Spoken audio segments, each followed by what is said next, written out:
Hello guys, I hope you all are fine. It's my first video on YouTube and I am going to teach about biology. मैं class 11th का bio पढ़ाने वाली हूँ और I know आप लोगों ने 9th क्लास में और 10th क्लास में भी बायो अच्छे से पढ़ा होगा, बट हो सकता है कुछ कन्फ्यूजन रह गए हो, तो मैं उन सभी को क्लियर करूँगी। तो आज का हमारा टॉपिक रहेगा diversity in the living world. But उससे पहले हमारा ये जानना बहुत इंपॉर्टेंट है कि बायो है क्या। तो बायोलॉजी, जैसा कि आप नाम से देख सकते हैं, बायो मीन्स होता है लिविंग और बायोलॉजी मीन्स लॉजी मीन्स होता है उसका स्टडीज। तो लिविंग वर्ल्ड के बारे में जो स्टडीज करेंगे उससे हम बायोलॉजी करते हैं। तो लिविंग मीन्स लाइफ के बारे में और लिविंग थिंग्स के बारे में हम स्टडी करने वाले हैं। तो बायोलॉजी का कोई आपसे अगर डेफिनेशन पूछता है तो आप बोल सकते हैं the branch of science which deals with the study of life and livings. और इन अदर वर्ड्स आप एक और बता बोल सकते हैं just like the branch of science in which it deals with plant kingdom and animal kingdom both. Okay, तो हमारा आज का टॉपिक है, जैसे कि आप जानते हैं, लिविंग वर्ल्ड है। तो लिविंग वर्ल्ड में पहले तुम्हें जानना होगा लिविंग क्या होता है। लिविंग मीन्स हमारे जो आसपास ऑब्जेक्ट्स हैं उनमें से क्या लिविंग है क्या नॉन लिविंग, क्या हम लिविंग है, अगर बोल सकते हैं, खा सकते हैं, सुन सकते हैं, चल सकते हैं, रिप्रोड्यूस कर सकते हैं, रीजनरेट कर सकते हैं, तो क्या ये लिविंग होंगे। और जो चीज़ें जस्ट लाइक वो स्टेबल रहती हैं, वो नहीं चल सकती, नहीं फिर सकती, नहीं खा सकती, नहीं बोल सकती, मीन्स वो कुछ नहीं कर सकती, उनमें कोई मूवमेंट नहीं होता है, उनमें कोई लोकोमोशन चेंज कुछ नहीं होता है। तो कैसे डिस्टिंग्विश करेंगे दोनों के बीच में, ये भी जानना है हमें आज। अब ये बहुत कॉमन सा क्वेश्चन कि लिविंग क्या होता है, तो ये जैसे कि हम बहुत ही छोटे स्टैंडर्ड से हम पढ़ते हुए आ रहे हैं कि लिविंग का उन सारे ऑब्जेक्ट्स को कहते हैं या फिर उन सारे ऑर्गेनिज्म को कहते हैं जो कि रिप्रोड्यूस कर सकते हैं, ग्रोथ कर सकते हैं, डेवलप हो सकते हैं, साथ ही वो खा सकते हैं, घूम सकते हैं, चल सकते हैं, बातें कर सकते हैं, ये सारी चीज़ें लिविंग हो गई। बट वो चीज़ें जो स्टेबल हैं, वो सारी चीज़ जो स्टेबल है, साथ में वो ना रिप्रोड्यूस कर सकती हैं, ना ही ब्रीथिंग ब्रीथिंग कर सकती हैं, उनमें कोई जैसे चेंजेस नहीं होते हैं, वो नहीं खुद से मूवमेंट कर सकती, उनको आप मूव करोगे तो मूव होंगी, बट वो खुद से मूव नहीं कर सकती हैं। जस्ट लाइक आप देख सकते हैं कि मेरे पास से यहाँ पे एक ये मार्कर है, तो क्या मैं इसे अगर आप इसे पुट कर देती हूँ तो क्या उसमें कोई मूवमेंट होगा? नॉट एट ऑल, कोई चांस ही नहीं है। अगर मैं इसे पकड़ के डाउन कर दूँ तो नीचे गया, इट मीन्स क्या कि अगर हम उसको मूव करेंगे तो होगा, अगर नहीं कर सकते तो नहीं होगा, इट मीन्स वो नॉन लिविंग है। तो इन सभी चीज़ों को एक साइंटिफिक वे में कैसे उसको डिस्क्राइब किया गया है, कैसे डिफाइन किया है, इन सारी चीज़ों को जानेंगे। फर्स्ट ऑफ ऑल हमें ये जानना होगा कि फादर ऑफ बायो किसको कहते हैं, और एज वी नो डैट कि बायोलॉजी को 2 पार्ट्स में डिवाइड किया गया है। तो कौन कौन से पार्ट्स है ये जानना सबसे ज़्यादा इंपॉर्टेंट है। तो as we know that zoology and botany are two types, sorry it's me, these are two main parts of biology. Zoology, Aristotle is the father of zoology and Aristotle is also known as father of biology. और थियोफ्रस्टस जिसे कि हम father of botany कहते हैं।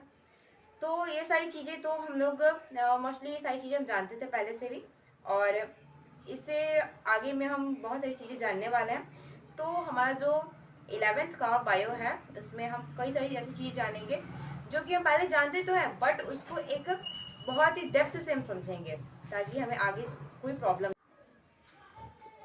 11th के बारे में हमें 5 मिनट पढ़ना है, जिसमें से डाइवर्सिटी इन लिविंग वर्ल्ड हमारा फर्स्ट हमारा चैप्टर है। तो डाइवर्सिटी का मीन्स होता है variety, variation, variation in our living world. It means हम जो लिविंग थिंग्स हैं, लिविंग ऑर्गेनिजम्स हैं, तो हमारे में कहाँ वेरिएशंस है, कैसे हैं। जैसे हम जानते हैं कि ओशंस में कई सारे इंसेक्ट्स रहते हैं, कई सारे एनिमल्स रहते हैं।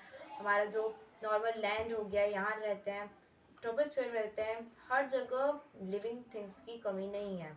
मीन्स अलॉट ऑफ स्पीसीज जिसके बारे में स्टडीज करना बहुत मीन्स इम्पॉसिबल सा लगता है, बट यहाँ पे क्लासिफिकेशंस हुए हैं बहुत सारे, तो इन सारी चीज़ों के बारे में हम जानेंगे। ठीक है, तो उससे पहले हम स्टार्ट करते हैं अपने टॉपिक के बारे में। लिविंग क्या है? तो लिविंग वो है जो कि ग्रोथ कर सकता है, डेवलप कर सकता है, रिप्रोड्यूस कर सकता है, ऑर्गेनाइजेशंस है, मेटाबॉलिज्म उनमें हो सकता है, उनमें रिस्पॉन्सिवनेस होता है, एडेप्टेशन हो सकता है, ये सारी चीज़ें क्या है? लिविंग बींग्स हैं। ठीक है, वो कॉन्शियस हो सकते हैं, कॉन्शियस होते ही हैं। और इन सभी चीज़ों को हम स्टार्ट करते हैं। तो आज सबसे पहले हम जानेंगे कि लाइफ क्या है। ठीक है, तो as you can see that life is a unique complex organisation of molecules that expresses itself through chemical reaction which leads to growth, development, responsiveness, adaptation and reproduction. Okay, means life क्या है? Life एक miss God का दिया हुआ एक ऐसा हमारे लिए आशीर्वाद है, ऐसा मान के चल सकते हैं, जिसे कि जिसे जो कि कैसे बना इस बारे मैटर में हम तो पढ़ने वाले हैं 12th क्लास में, ठीक है।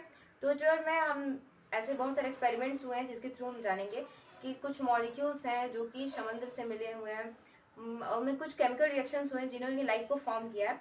तो इन सभी चीज़ों के बारे में हम 12 में बहुत ही ज़्यादा डेप्थ में पढ़ने वाले हैं। बट उससे पहले अभी हम इसका वेरी शॉर्ट व्यू ले लेते हैं।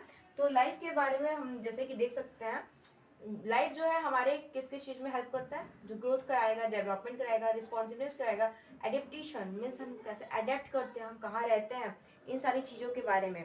मीन्स कुछ एनिमल्स हैं, कुछ ऑर्गेनिज्म हैं जो कि उन्हें समर का एरिया पसंद है, समर रीजन, कुछ लोगों को पोलर एरिया पसंद है।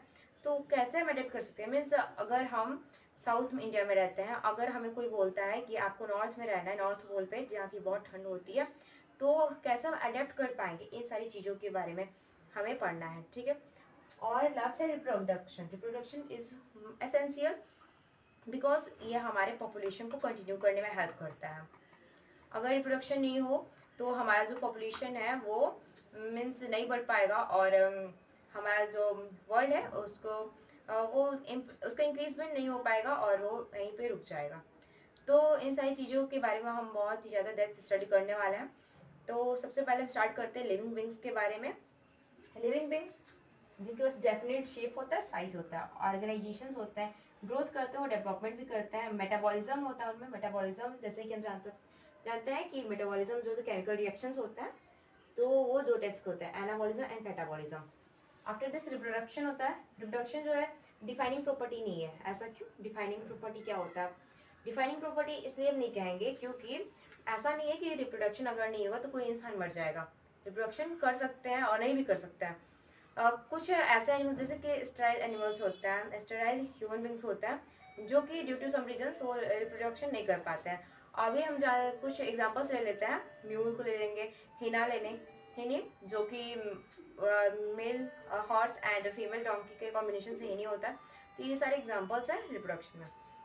आफ्टर दिस होमोस्टैसिस और consciousness, adaptation, evolution, repair and regeneration, ageing and death. Means हम लोग ऐसा थोड़ी ना है कि हम लोग मीन्स इमोर्टल है, ऐसा कुछ थोड़ी ना है।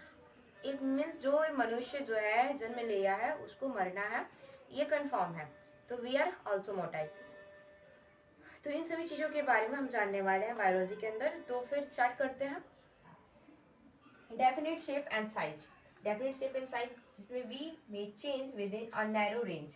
Due to this property, living organisms are called morphous and non-living matter is termed as amorphous.